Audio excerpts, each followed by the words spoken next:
Goeiemôre. Ons teksgedeelte vanoggend is Psalm 139, hier vanaf vers 13 tot en met vers 17. Ons is besig met 'n 40 dae reeks oor verhoudinge. Ons het 'n bietjie gaan kyk hoekom is verhoudinge vir ons belangrik. Verlede Sondag het dit gaan oor my verhouding met God en vanoggend kyk ons na my verhouding tot myself.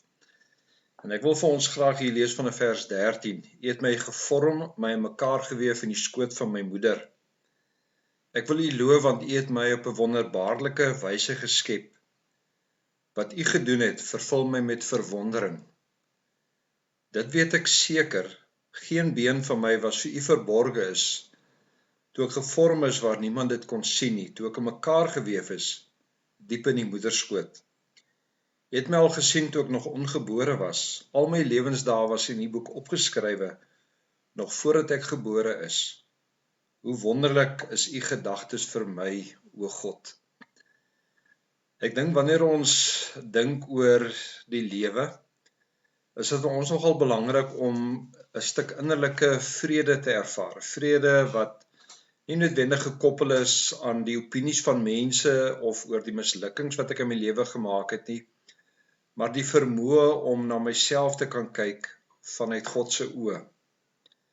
In die sosiologie het Charles Cooley die looking glass beginsel ontwerp deur te sê dat elke ander persoon in jou lewe vorm 'n spieël, en wanneer jy in hierdie spieël kyk, dan beteken dit dat jy 'n refleksie van jouself sien vanuit hoe mense na jou toe leef en optree. Ons kan amper sê ons identiteit word gevorm deur ons interaksie met mense.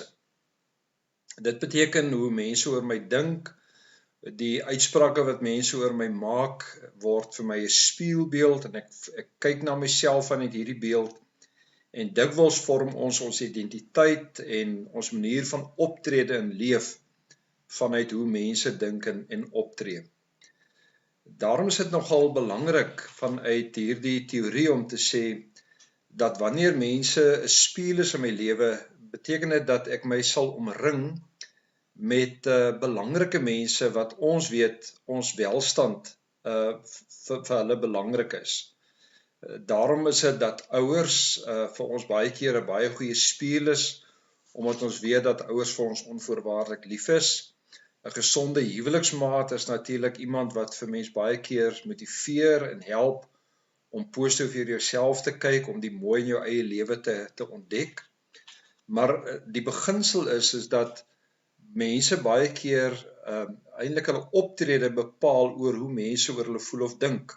Daarom is dit dat ons sal vra, maar het ek waarde, is ek aanvaarbaar vir mense, en hierdie opinie van mense bepaal dan daardie optrede. Dit kan ook natuurlik negatief wees, as 'n mens nou dink aan 'n dwelmhandelaar, die afwesige pa of ma, of die boelie wat by die skool is, iemand wat my die hele tyd afbreek. As hulle die spieël word in my lewe, as hulle die belangrikste persoon is in wie ek my spieël, dan gaan dit my aftrek en dit gaan dit my beroof van hierdie innerlike vrede en kalmte. Daarom sê Richard Rohr dat ons onsself moet spieël vanuit die gedagtes van Christus. Hy sê dit is ook ons rol as kerkgemeenskap om vir mense te sê jy moet 'n gesonde beeld van jouself kyk deurdat jy vanuit God na jou kyk en eintlik besef dat hierdie beeld van God is nie afhanklik van my omstandighede of vanuit die foute wat ek maak nie. Ons kan dit vergelyk met 'n R100 noot. As ek daardie R100 noot opvrommel en ek trap daarop, is dit dat daardie waarde van daardie noot nog steeds R100 is. En dis die manier hoe God onvoorwaardelik ook na my en jou kyk.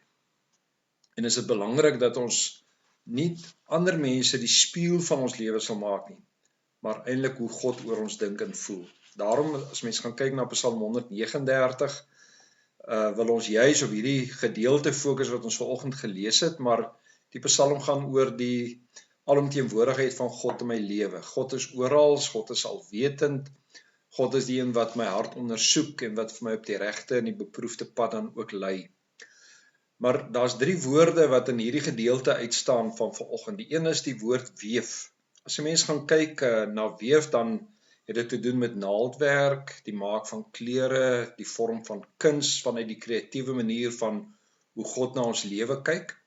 En in vers 13 word die Hebreëse woord gebruik wat om te sê dat ons 'n weefsel is. Ons is 'n kledingstuk wat deur God gemaak is. Maar dan in hoofstuk 16 word daar vir ons gesê dat ons meer as net 'n gewone kledingstuk, ons is eintlik 'n bordiersel. Nou wanneer jy borduur, dan is jy besig met fyn naaldwerk met verskillende kleure om hierdie pragtige prent dan ook te vorm en te skep. En daarom is dit dat wanneer ons na onsself kyk vanuit God se oë, dat jy vir jouself kan sê, maar ek is 'n kunswerk van die Here. Ek is deur die Here gevorm, kunstig deur hom gevorm, presies deur hom gevorm. En wanneer ek na myself kyk, dan erken ek my eie uniekheid en die belangrikheid van my lewe. As mens gaan kyk na vers 13, die 2020 vertaling sê dat die Here ons niere geskape, die niere was die setel van jou emosies en jou persoonlikheid.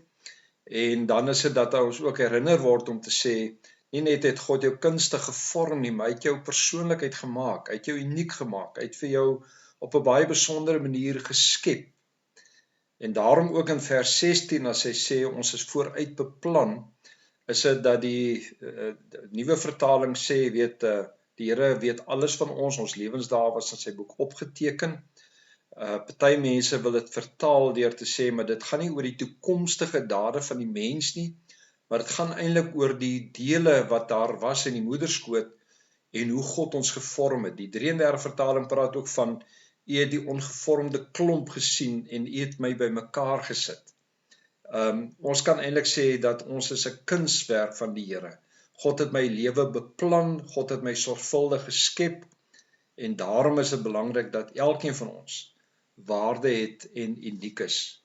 En daarom mag ons ophou om onsself te spieël vanuit mense, vanuit die foute wat ons gemaak het, en mag ons leer om na onsself te kyk, soos wat God na my en jou kyk, as unieke skepsels, iemand wat kunsvormig met moeite deur God aan mekaar gesit is, waar ons dan ook vir hom tot waarde sal wees en sal optree. Kom ons bid saam. Here, dankie dat U ons gevorm het en dankie dat elkeen van ons uniek is. Amen.